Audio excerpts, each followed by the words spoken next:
نو راځو بسم الله الرحمن الرحیم. نن هغه برین سټیم ریفلیکسونه مې ورته ویلي وو ډېر مهم دي. برین سټیم ریفلیکسونه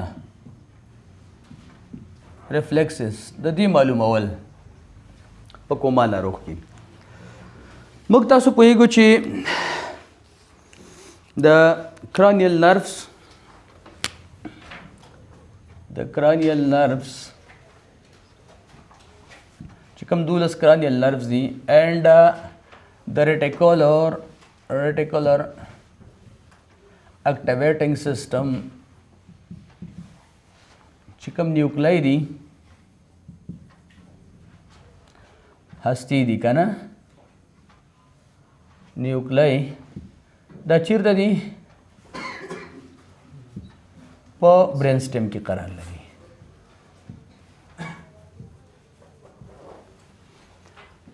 دا په برین سټیم کې قرار لري. د دې لپاره چې موږ تاسو د برین سټیم وظیفه معلومه کو د برین سټیم د وظیفې معلومول یا د برین سټیم د فنکشن اسسمنټ چې دی دا the coma brain stem function assessment is essential for coma localization.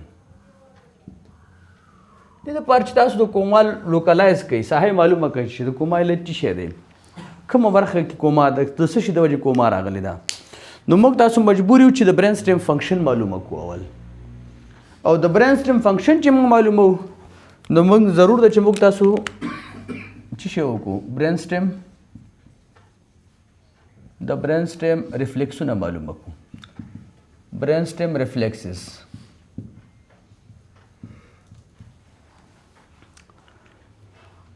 برین سټیم ریفلیکسونه باید معلومه کړو. اوس کې یو ناروغ دی هغه د هغې د برین سټیم ریفلیکسونه نارمل دي او دی په کوما کې دی. یو ناروغ دی برین سټیم ریفلیکسونه څنګه دي دا نارمل دي پریزرو دي ساتل شوي دي او دی په کوما کې دی. نو دلته به هدف دی چې دی په کوما کې دی او د برین سټیم ریفلیکسونه نارمل دي نو علت دا دی چې برین سټیم کې به آفت وي. هدف به برین سټیم کې آفت نه دی ځکه چې ریفلیکسونه خو نارمل دي. کیدای شي دا ناروغ چې دی انټاکسیکیشن وي یو ډرګ انټاکسیکیشن کیدای شي یو میټابولیک آفت وي لیژن وي ډسارډر وي. کوما ته چې ناروغ تللی دی یو میټابولیک آفت لکه هایپوګلیسیمیا نه تللی یو ډرګ انټاکسیکیشن نه تللی دی ځکه که مشکل په برین سټیم کې وي نو د برین سټیم ریفلیکسونه به څنګه وي اب نارمل وی که نه خو دا چې د برین سټیم ریفلیکسونه پریزرو دي ساتل شوي دي او بیا هم ناروغ چې دی هغه په کوما کې دی نو د کوما علت برین سټیم کې آفت نه دی بلکې علت یې څه دی ډرګ انټاکسیکیشن اور میټابولیک ډسارډرز. او یا به داسې وي چې هرنیشن سینډروم به وي. موږ تاسو هرنیشن وویللی کیدای شي هرنیشن سینډروم وي او دې هرنیشن سینډروم له وجې برین سټیم څه شوی امپاکټ شوی په آن برین سټیم او هرنیشن کوم ځای نه راغلی دی چېرته وړاندې ریموټ ورته وایي ریموټ سیریبرل ماس دی بل ځای کې سیریبرل ماس دی پس دماغ کې په سیریبرم کې ماس دی کتله ده او دا کتله چې ده دی هرنیشن ورکړی دی او د دې هرنیشن له کبله په برین سټیم باندې تاثیر شوی دی او ناروغ چې ته تللی کوما ته تللی دی. خپله برین سټیم نارمل دی څنګه دی نارمل دی. که چېرته برین سټیم خراب و که نه نو د برین سټیم ریفلیکسونه به خراب و. اوس د برین سټیم ریفلیکسونه نارمل دي ساتل شوي دي نو دوه خبرې شولې که چېرته ناروغ کوما کې و او د برین سټیم ریفلیکسونه یې نارمل وو نو تاسو دوه شیان ته فکر کوئ یا به داسې چې ناروغ به ډرګ انټاکسیکیشن یا به میټابولیک آفت وي او یا به داسې وي چې ناروغ به هرنیشن سینډروم ولري د سیریبرم په بل ځای کې به ماس وي ماس افیکټ به وي هغې به په فشار راوړی په برین سټیم باندې به فشار راوړی ناروغ به کوما ته تللی حال دا چې نور ناروغ څنګه دی برین سټیم ریفلیکسونه لري ناروغ برین سټیم نارمل دی په دې خبره باندې پوه شوئ که نه شوئ اوس به راشو چې کم ریفلیکسونه دي د برین سټیم چې هغه مهم دي او هغې نه موږ تاسو د برین سټیم وظیفه معلومولی شو کم د برین سټیم ریفلیکسونه دي چې هغه مهم دي او د هغې څخه موږ تاسو چې شی معلومولی شو د برین سټیم وظیفه معلومولی شو په هغې کې یو پاپیلري سایز in reaction to light papillary size and reaction to light ګورئ د پوپل سایز ګورئ تاسو سترګې کې پوپل د هغې سایز ګورئ او بل لایټ ته ریاکشن څنګه دی د هغې لایټ ته ریاکشن څنګه دی پاپیلري سایز ان ریاکشن ټو لایټ دا یې معلوموئ یو ریفلیکس دا دی دویم ریفلیکس دا دی spontaneous or stimulated eye movement یا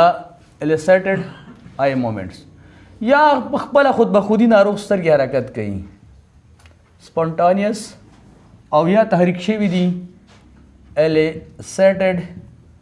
elicited eye moment چې موږ تاسو دا اوس وایو د سترګو حرکات معلومول دریم شی چې موږ په برین سټیم ریفلیکسونو کې معلومو هغه کارنیل ریفلیکس دی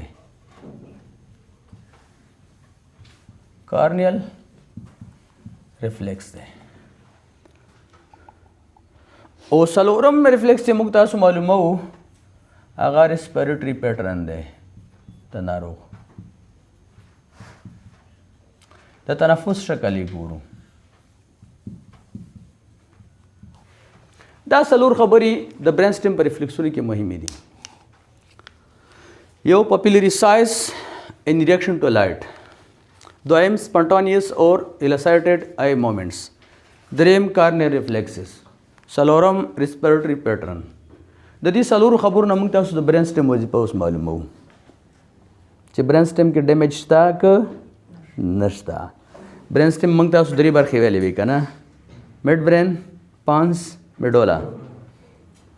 ابلانګاټا نو میډولا ابلانګاټا خو ریسپیریټري پیټرن به یې که نه اوس راځو اول ریفلیکس ته چې هغه پاپیلري سایز ان ریاکشن ټو لایټ دی دې کې ډېرې عجیبې خبرې دي پاپیلري سایز ان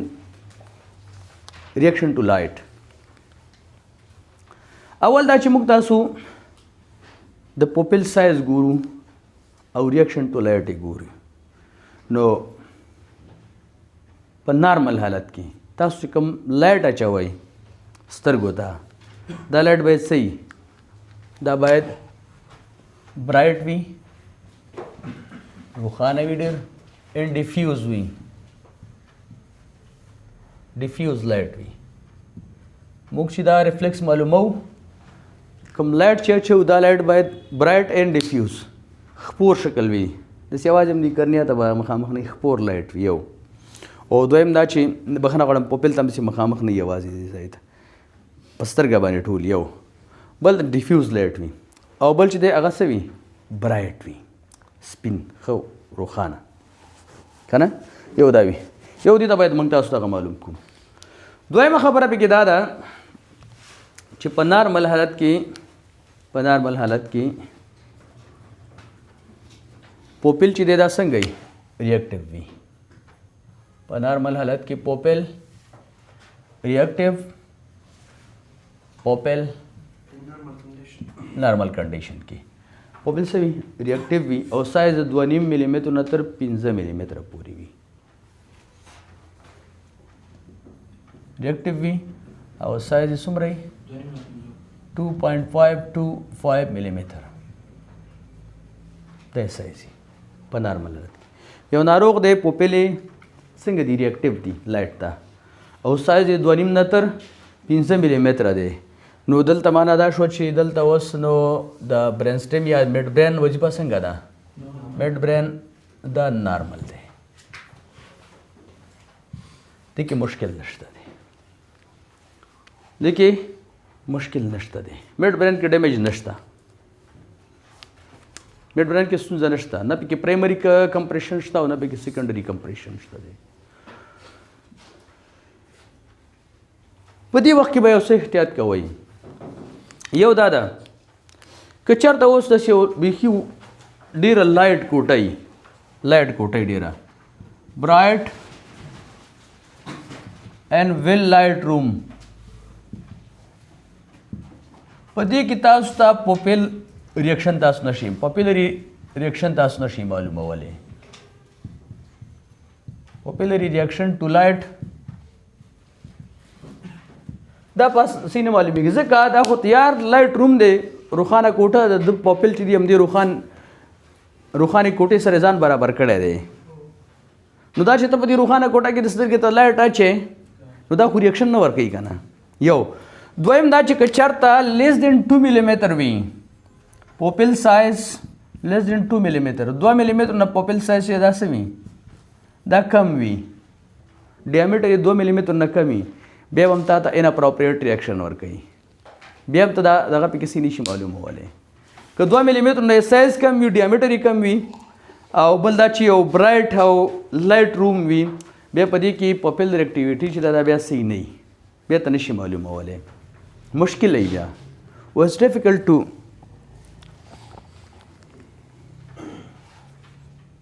پوپل ریاکټیویټي ته څه کې معلومه کی څه شي ته چې یو ډېره واضح او روښانه کوټه وي او بل د پوپل سایز څومره وي 2 ملي متر نه کم وي ځکه موږ نارمل سایز یې څومره ویلو 2.5 ملي متر نه تر 15 ملي متر نه هو تیاره کې کپی کرم کړی دا پوپل سایز یې دا غټېږي او په ډېر روښانه کوټه کې څه کېږي کچھ نه کېږي همدا درته اوس آفات ښیي دا درته دماغ آفات اوس ښیي چې کوم ځای کې مشکل دی یعنی که سړی یوازې زه که درته یو خبره وکړم که نه که سړی یوازې په دې شیانو باندې صحیح پوه شي ته کولی شي وداوټ سي ټي سکین هم دماغي آفت معلومه کړي مهم شیان دي په دې کې ډېر عجیب شیان دي ورکړي که سړی یوازې دې ته هم فکر وکړي چې یوازې دا ښه څه زده کړي او په مریض باندې پریکټیکلي عملي کړي نو تا ته په دماغ کې آفت ترښیي چې مشکل په دغه ځای کې دی بله خبر دا ده اوس یو پوپل دی او انلارج دی او صحیح ریاکشن نه ښیي ون پوپل دی یعنی یو طرف پوپل دا څه دی انلارج دی او پورلی ریاکټیو دی ون پوپل یو پوپل دی انلارج دی څومره انلارج دی مور دین 6 ملي متر دی and poorly reactive to light. Poorly reactive to light. یو پوپل دی یو طرف پوپل چې دا انلارج شوی دی غټ دی او 6 ملي متر په اندازه دی او دغې ته چې دی لایټ ته صحیح ریاکشن نه ښیي دا په څه شي دلالت کوي دا په کمپریشن آف تھرډ نرو باندې ښیي کمپریشن آف third nerve یا دریم نرو چې دی دا څنګه شوی دی دا کمپریس شوی دی او علت یې چې دی کمپریس شوی د څه شي د وجې نه دی د سیریبرل ماس د وجې نه سیریبرل ماس په دې باندې فشار راوړی په تھرډ نرو باندې او د هغې د وجې دغه یو طرف پوپل چې دی دا ریاکټیو هم صحیح نه دی او غټ شوی هم دی انلارج دی موږ اوس ډېر ناروغان موږ ته راځي موږ له ناروغان راځي چې ګور یو پوپل انلارج وي بل نارمل وي دا انلارج پوپل نن ریاکټیو وي ریاکټیو نه وي لایټ ته ډېر ریاکټیو نه وي نو دا اوس شی موږ ته راښیي سیریبرل ماس اکثره هیټراما ناروغانو کې دا شیان موږ له ډېر راځي سیریبرل ماس یا کتلی یا ماس افیکټ او تھرډ نرو یې کمپریس کړی کله چې تھرډ نرو کمپریس شي دا تغیر منځته راځي دا یو مسله دویم مسله دا ده که چېرته اوس داسې وي دلته یو خبر دی یادول وړ ده که یو ناروغ سیریبرل هیمسفیر افت باندې اخته وي یعنې سیریبرل هیمسفیر کې ماس وي کتله وي نو هماغه طرف چې کوم طرف ته ماس دی هماغه پوپل چې دی دغه کېږي په هماغه افت چې دی دا دغه کېږي اب نارمل کېږي که چېرته خبر چېرته وي په سیریبرل هیمسفیر کې وي که په رایټ سایډ کې ماس وي همدا رایټ سایډ که لیفټ طرف کې وي لیفټ سایډ یو خبره دویمه خبر دا ده چې که چېرته دا امکان وی لري چې ماس دې په دې طرف کې او پوپل دی هغلته چې دی دا افت باندې اخته چې افیکټ شي خو دا انفریکوینټ ده ډېر معمول نه دی کانټرالټرل که چېرته سیریبرل ماس وي سیریبرل ماس سیریبرل هیمسفیر کې ماس وي هیمسفیر کې ماس وي ماس دا کانټرالټرل یعنی معنا مقابل طرف ته کانټرالټرل یو اپسیلیټرل دا هم د خپل طرف کې یو کانټرالټرل مقابل طرف کې کانټرالټرل پوپل چې دی دا افیکټ کولی شي افیکټ کوی شي خو انفریکوینټلی ډېر معمول نه دی کین افیکټ کولی شي خو فریکوینټ نه دی وروسته موږ تاسو هم وایو چې سیریبرل هیمسفیر کې افت وي همدغه عین سترګه کې به مشکل منځته راځي اوس یو اووال شیپ پوپل دی پوپل بیسوي شکله پوپل دی او اطرافونو ته تللی دی څنډو ته تللی څنډو ته بې ځای شوی دی زما په خبره پوهېږئ یو اووال شیپ یا بیزوي شکله پوپل دی او اکسنټریک دی اکسنټریک معنا چې څنډو ته راوځي څنډو ته غاړو ته تللی دی غاړو ته دا موږ تاسو ته ارلی میډ برین نرو کمپریشن راښیي an oval shape pupil eccentric معنا دا چې غاړو ته بې ځای شوی یو کنسنټریک دی چې مرکز ته بې ځای شوی یو اکسنټریک چې غاړو ته تللی وي بې ځای شوی اووال شیپ دی دا موږ تاسو ته ارلی میډ برین کمپریشن راښیي میډ برین کې نه چې کوم اعصاب منشا اخیست تاسو پوهېږئ ځکه دا کرانیل نرف چې برین سټیم نه منشا اخیستی څلور یو نه څلور بل نه دوه بل نه داسې مختلف برخې دي که نه نو کوم اعصابو چې نیوکلی په میډ برین کې دي هغه کمپریس شوي دي او موږ تاسو ته ارلی میډ برین کمپریشن راښیي لومړنۍ نښه دا ده د میډ برین د کمپریشن چې دلته به پوپل اووال شیپ اختیاري او څنډو ته به ځي اوس که چېرته داسې و چې پوپل غټ شوي دي دواړه طرف ته بایلیټرلی ډایلیټډ دي او ان ریاکټیو دي بایلیټرل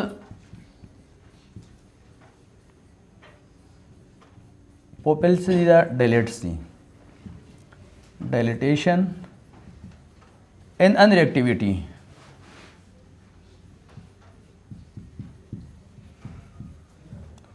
with unreactivity ولیکم دواړه طرف ته پوپل ایکسټریملی ډایلیټډ دي بیخي پراخه دي غټ غټ دي او ریاکټیویټي هم نه لري ریاکشن هم نه لري ټو لایټ دا په سیویر میډ برین انجری باندې دلالت کوي ډیمیج باندې دلالت کوي سیویر میډ برین ډیمیج د دې معنا چې شدید میډ برین ډیمیج شوی دی په شدید شکل باندې بایلیټرل ډایلیټډ پوپل نن ریاکټیو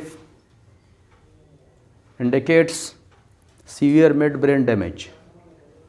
دا موږ ته شدید د میډ برین ډیمیج راښیي که چېرته بایلیټرل پوپل ډایلیټ وي او نن ریاکټیو وي اوس خبر دا ده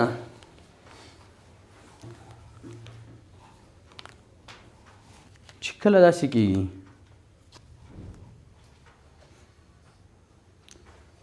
چې ډرګ انجسټن وي دواګانې اخیستل شوي انټیکولینرجیک دوا ناروغ اغوستې ده انټیکولینرجیک دوا اغوستې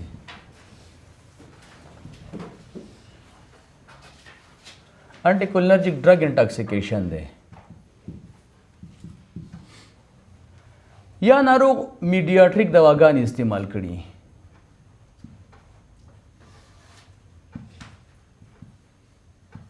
میډیاټریکس ड्रग्स استعمال کړي ساس کې چولي یا که فکرم کړي انټیکولینرجیک یا لکه پراټروپیمبرومایډ انټیکولینرجیک نیبولایزیشن ورته شوی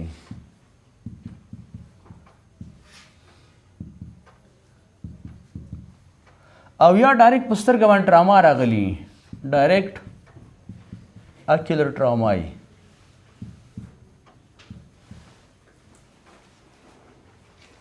انټیکولینرجیک انټاکسیکیشن ورته شوی دی یا میډیاټریک هغه سترګو پوپل چې ډایلیټ کوي میډریاسل دا استعمال کړي دي او یا انټیکولینرجیک په واسطه باندې ناروغ نیبولایز شوی دی او یا ډایرکټ اکیولر ټراما په سترګه لګېدلی دی نو په دې وخت کې موږ تاسو پاپیلري ریفلیکس دا نشو معلومولی دا موږ تاسو ته دا پاپیلري ډایلیټیشن موږ ته څه راښیي که دلته پاپل ډایلیټ و دا پاپیلري ډایلیټیشن موږ تاسو میس ګایډ کوي میس ګایډ په دې معنا دا ده چې دلته چې کوم پاپل ډایلیټ دی دا د کوما د وجې نه دی دا د میډ برین د ډیمیج د وجې نه دی دا برین سټیم افیکټ نه دی بلکې دلته چې پاپیلري ډایلیټیشن منځته راغلی د هغې علت چې دی انټیکولینرجیک دواګانې دي یا میډیاټریک دی یا انټیکولینرجیک نیبولایزیشن دی او یا ډایرکټ اکیولر ټراما ده دا څلور حالتونه ښودلي چې کیدای شي پاپل به ډایلیټ وي پاپل به څه ډایلیټ وي خو برین سټیم کې به صافت نه وي میډ برین به روغ وي د هغې علت باید شي یا به ناروغ انټیکولینرجیک خوړلي لکه مثلا تاسو هایوسین خورئ بسکوپان انټیکولینرجیک تاثیر لري یا ټروپین چاته کوئ یا سترګه کې هغه میډیاټریکس اچوئ یا د اټروپین نیبولایز کوئ ناروغ ته یا مثلا پراټروپیمبرومایډ نیبولایز کوئ ناروغ ته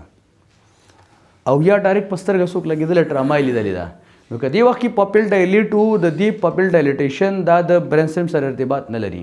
دا کیدای شي موږ تاسو ته مس لیډینګ وکړي یا مس ګایډ وکړي ښه اوس بایلیټرل سمال ریاکټیو پاپل دی تاسو پاپل ولیدل بایلیټرل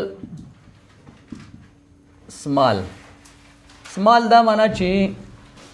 یو نواله تر تقریبا 1.5 تر 2 دغه راځي 2 ملي متره 2.5 یو نه تر 2.5 ملي متره نارمل هم 2.5 ملي متره پورې ویلو بایلیټرل سمال ان ریاکټیو پاپل دی پاپل واړه دي خو ریاکټیو دي ګور یو شی دی چې بټ ناٹ پین پوینټ نه دي ښه چې ګوره پین پوینټ به اورګانوپاسپیټ پیژنې موږ تاسو سره ښیي بټ ناٹ پین پوینټ bilateral small from 1 to 2.5 millimeter in reactive pupil but not pinpoint pupil چې pinpoint نه وي داسې pupil تاسو ولیدل reactive دي small دي دا موږ ته څه راښیي دا موږ ته دوه حالتونه راښیي دوه حالتونه باندې یو میټابولیک انسیفالوپیتي باندې دلالت کوي چې خبره میټابولیک ده میټابولیک انسیفالوپیتي encephalopathies metabolic encephalopathies موږ ته راښیي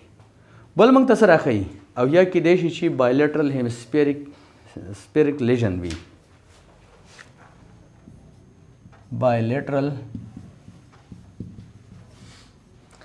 hemispheric lesion وي لکه مثلا hydrocephalus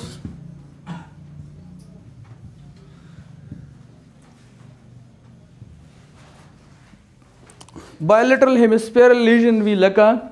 hydrocephalus او یا په تلاموس کې هیمورج وي اور تلامیک هیمورج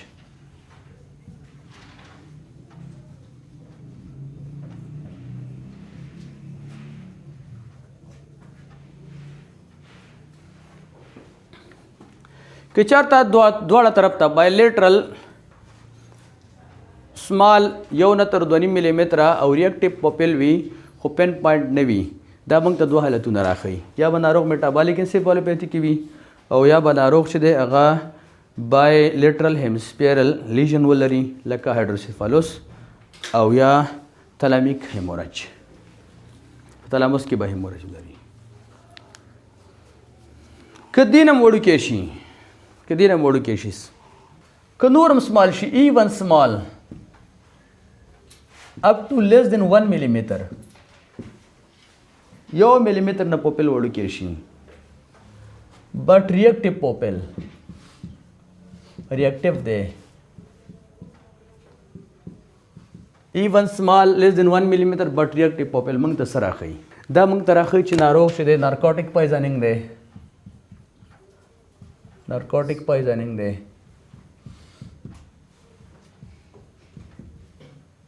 او کیدای شي باربیټوریټ پویزنینګ دی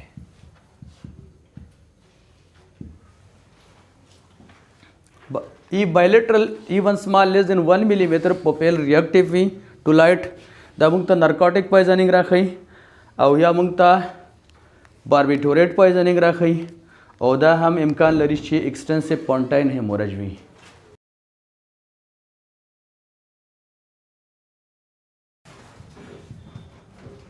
extensive fontaine hemorrhage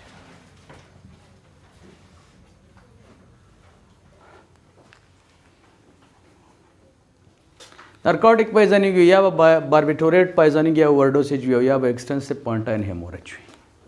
خبره پانس کې وي اوس به موږ څنګه دا بیلو چې دا اوس پونټاین هیموریج دی که دا نارکوټیک پویزنینګ دی یا باربیټوریټ پویزنینګ دی دا به سره څنګه بیلو نو دې دپاره ښه لاره دا ده که چېرته ناروغ نیلوګزان سره ریسپانس ورک نیلوګزان دی ورکړه مریض راویښ شو دې حالت کې ناروغ دی ویل دی چې سمال 1 ملي متر نه کم او ریاکټیو پوپل لري اوس دې پاره چې معلوم کړي چې دا اوس خبر دا ده چې پونټاین هیموریج دی او که دا نارکوټیک پویزنینګ دی نیلوګزان ورکه که نیلوګزان سره مریض راویښ شو او یا تاسو سترګې باندې ریفلیکس آی مومنټ درته زه وایم تاسو پې دغه وارده کړه ریفلیکس آی مومنټ دا پیدا شو دا معنا ده چې دا نارکوټیک پویزنینګ دی دا پونټاین هیموریج نه دی او که چېرته نیلوګزان سره نتیجه ورنه کړه ریفلیکس آی مومنټ موجود نه و نو دا بیا ایکسټنسیو پونټاین هیموریج دی نو نیلوګزان سره د ناروغ رابیدارېدل او د ریفلیکس آی مومنټ موجودیت د دې دواړو حالتونو ترمنځ موږ بیلولی شي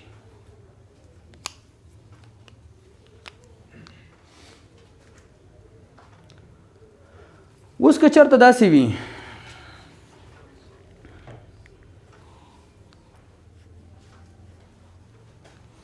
یو ناروغ د یونیلیټرل میاسیس لري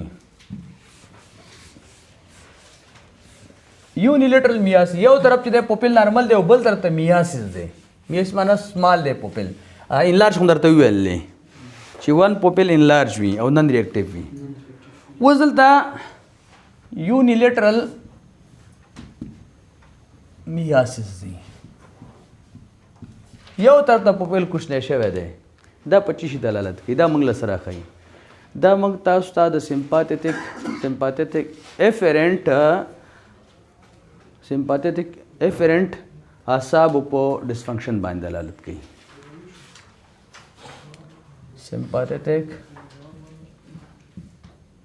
سمپاتیتیک افرنٹ نروس په څه باندې دلالت کوي ډسفنکشن باندې دلالت کوي که یونیلیټرل میاسیس راغی منځ ته د سمپاتیتیک افرنٹ نرو په ډسفنکشن باندې دلالت کوي، خصوصا هغه سمپاتیک افرنٹ نرو چې کوم د هایپوتلاموس نه منشا اخیستې وي او یا یې د ډسنډنګ ټیګمنټم نه منشا اخیستې وي، نو بیا یونیلیټرل میاسیس پکې رامنځته کېږي. د ډسنډنګ ټیګمنټم نه او دا یو نښه کېدای شي که چېرته په سیریبرم کې لارج هیموریج وي د هغې له کبله هم رامنځته کېدای شي. لارج هیموریج، لارج سیریبرل هیموریج.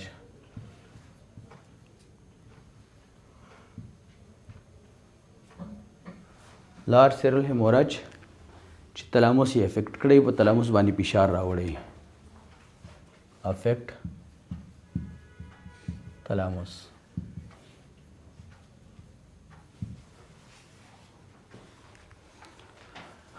دا خو پاپیلری سایز ان ریاکټیویټي ریفلیکس و، د هغې معلومول. اوس راځو اکیولر مومنټ د سترګو حرکات ته. دا بل ریفلیکس دی چې د برین سټیم وظیفه ورنه موږ معلومو.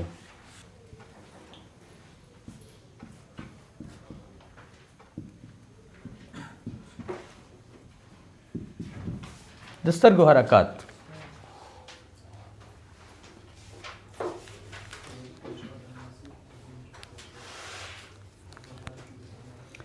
اول کار چې موږ تاسو کوو د اکیولر ریفلیکس د معلومول نه وړاندې اول باید ناروغ چې پروت دی تاسو د دې آیلډ لګلجي کوئ.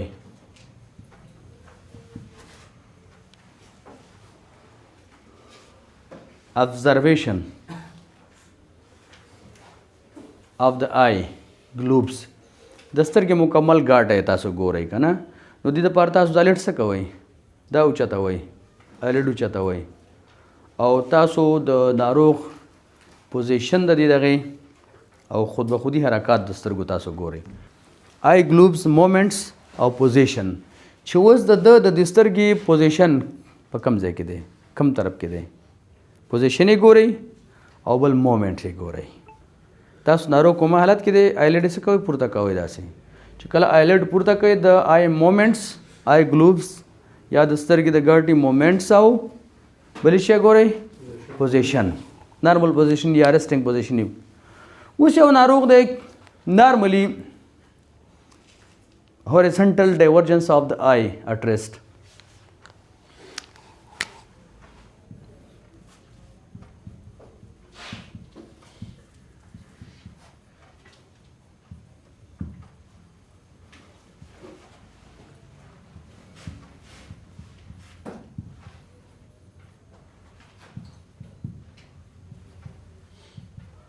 په نارمل حالت کې تاسو ګورئ سترګې هوریزنټلی ځي راځي په نارمل حالت کې.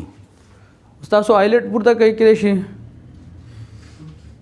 دا هوریزنټل حرکات کوي، افقي حرکات داسې کوي. دا افقي حرکات دا کېدای شي په یو ډراوزینس کې وي، یو ناروغ به ډراوزي حالت به لري او دا نارملی دا حرکات د سترګو سي هوریزنټلی دا حرکات شته دی، مومنټ شته، دا مومنټ شي دا شته دی. اوس یو ناروغ دی کوما کې دی او د دا سترګې چې دا هوریزنټلی حرکات اجرا کوي،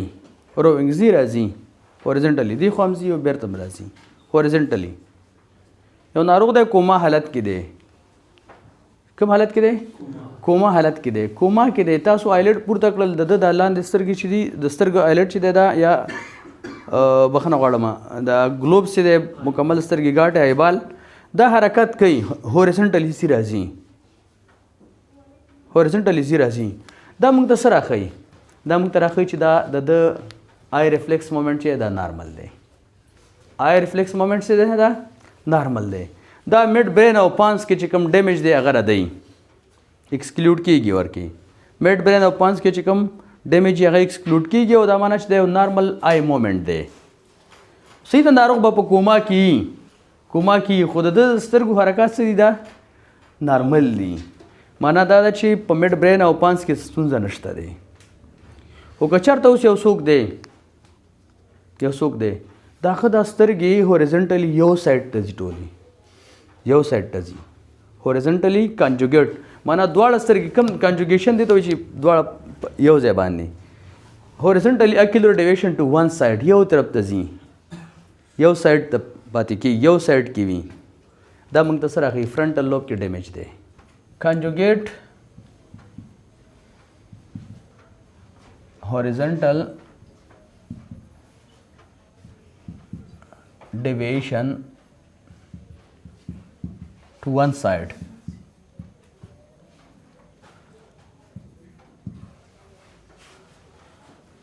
horizontal deviation to one side یو طرف ته چې د سترګې څه کېږي دواړه یو طرف ته ځي دا موږ تاسو ته راښیي ډیمیج ان فرنټل لوب دا موږ تاسو ته راښیي چې ډیمیج چېرته دی ان فرنټل لوب دی په فرنټل لوب کې ډیمیج دی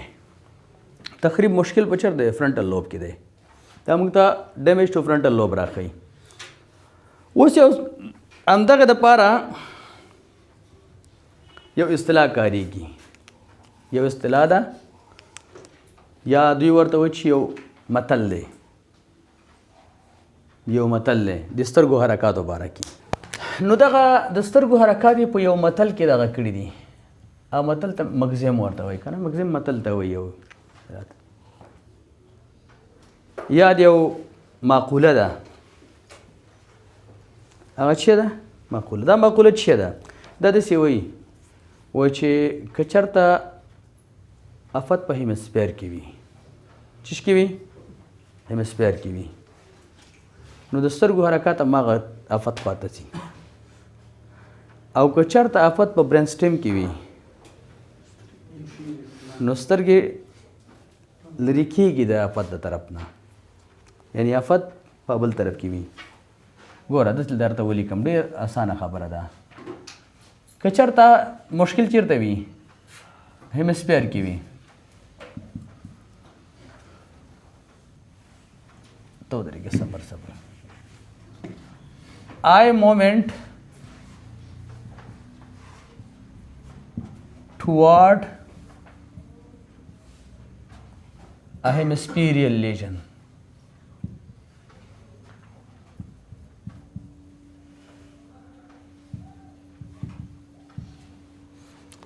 and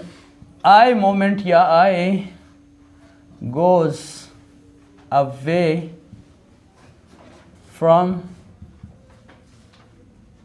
a brain stimulation.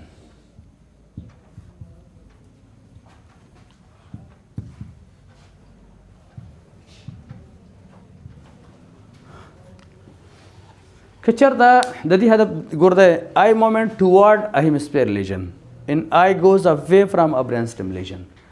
که چېرته افت په دې طرف کې وي او په سیرل هیمسفیر کې وي نو سترګې دې خواته راځي toward راځي او که چېرته برین سټیم کې دې طرف کې افت وي سترګې هغې خواته ځي اوې ځي په دې زما په خبره پوه شوې که نه که چېرته په سیرل هیمسفیر کې افت وي نو د سترګو حرکت همدې طرف ته وي او که چېرته برین سټیم کې افت وي نو بیا د مقابل طرف ته سترګې ځي نو اوس به ګورې چې اوس که سړی ټراما لیدلي که نه دې طرف کې او سترګې هم دې طرف کې وي سیریبرل هیمسفیر دی او که چېرته ټراما دې خوا لیدلي او سترګې هغې خوا ته تللي برین سټیم کله کله داسې کېږي چې اوس افت چې دی په همدې سیریبرل هیمسفیر کې دی او سترګې کوم طرف ته تللي مقابل ته تللي دي کله داسې کېږي چې افت چېرته وي هیمسفیر کې خو سترګې بل خوا ته تللي دلته به تاسو دې بس دلته به څه کوئ دا به څه خبره وي دلته به افت داسې چې ډیپ به وي ډیپ کله چې ډیپ راشي ډیپ هیمسفیر کې لیژن راشي د هیمسفیر په ډیپ برخو کې لیژن راشي افت راشي نو بیا سترګې کېدای شي افت دې خوا ته وي خو سترګې هغې خوا ته لاړې شي دې ته رانګ آی ورته وایي دې ته څه وایي دې ته بیا یو اصطلاح کارېږي رانګ آی غلط سترګې غلطي شوي رانګ وی آی ورته وایي رانګ وی آی بخښنه غواړم رانګ وی آی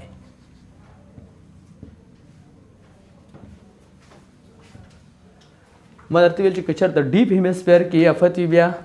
نو افت به دې خواته یو سترګې به هغې خواته شوي حرکت به هغې خواته وي نو دا بیا رانګ وی آی ورته وایي او دا په ډیپ هیمسفیر لیژن باندې دلالت کوي. اوس خبر دا ده چې که چېرته یو ناروغ دی د هغه سترګې ښکته ځي ټرن ډاون ان انورډ داخل خواته ځي حرکات داسې وي چې د هغه د سترګو حرکات مومنټ ټرن ډاون ښکته ځي ان انورډ دا په څه دلالت کوي؟ دا په دې باندې دلالت کوي چې دلته په تلامیک اور اپر میډ برین کې ډیمیج دی یا لیشن دی په تلاموس کې او په اپر میډ برین اینڈ تلامیک لیشن اسپیشلی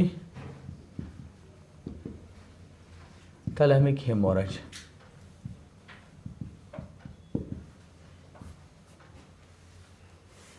د تلاموس په هیموریج باندې دلالت کوي.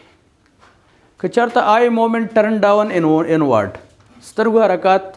لاندې وي او داخل خواته دا کیږي لاندې او داخل خواته نو معنا دا چې اپر میډ برین کې افت دی او یا په تلاموس کې دی. یو بل اصطلاح ده کاریږي هغې ته وایي اکیلور بابینګ یو اصطلاح ده هغه کاریږي هغې ته وایي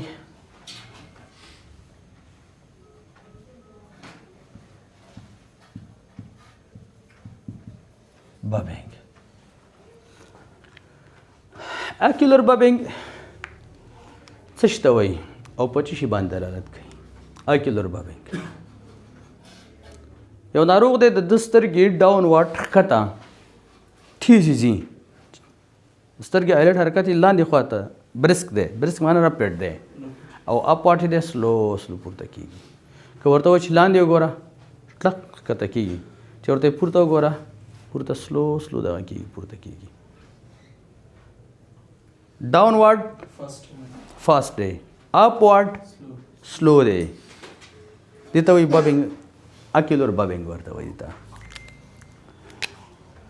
برسک downward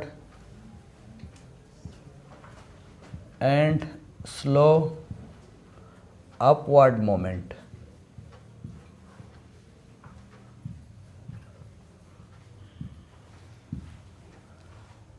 Brisk downward and slow upward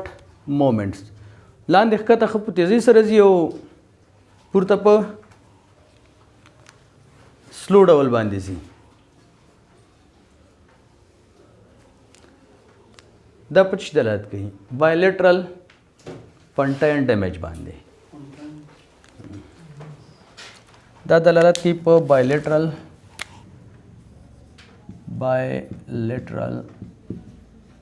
پنټاین ډیمیج ډیو ټو thrombosis and basilar artery. باسلر ارټری کې د ترومبس د وجې نه پنټاین کې بایلیټرل دو طرفه ډیمیج منځته راځي او د هغې له کبله بې اکیلور بابینګ رامنځته کېږي. بل اصطلاح د هغې ته وایي اکیلور ډیپینګ. اکیلور ډیپینګ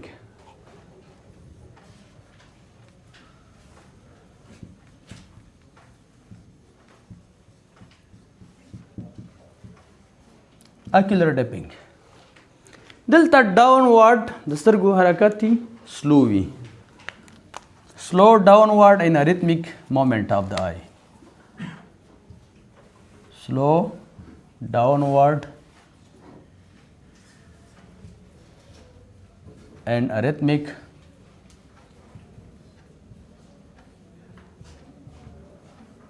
movement of the eye. دلته د سترګو حرکت لاندې خواته سلو وی سلو مالو لیکلی سلو ډاونورډ مومنٹ وی سلو ډاونورډ مومنٹ ان اریتمیک مومنٹس وی داسې غیر منظم شانتي بې نظمه د سترګې حرکات وي دا په څه دلالت کوي دا په ډیفیوز کورټیکل انوکسیک ډیمیج باندې ډیفیوز کورټیکل انوکسیک ډیمیج باندې دلالت کوي